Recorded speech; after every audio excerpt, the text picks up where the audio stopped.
নিজের হাজারো দোষ থাকা সত্ত্বেও আমরা অন্যকে নিয়ে সমালোচনা করতে বেশি পছন্দ করি।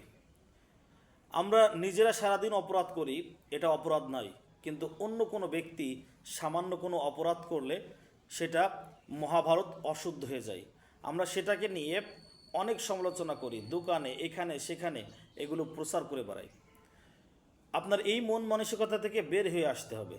নিজের দিকে একটাবার লক্ষ্য করেন যে আপনি নিজে প্রতিদিন কত অন্যায় করেন, মানুষের প্রতি কত অবিচার করেন, সেগুলোর জন্য আল্লাহ তাআলার কাছে মাপ চান।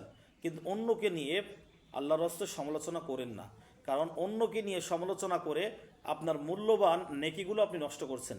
যেই নেকির মাধ্যমে আপনি জান্নাতে যাবেন, যেই নেকির মাধ্যমে আপনি পরকালে নাজাত পাবেন, কিন্তু সেই নেকিগুলো অন্যকে নিয়ে সমালোচনা করার কারণে আল্লাহ তাআলা কেটে দিচ্ছেন।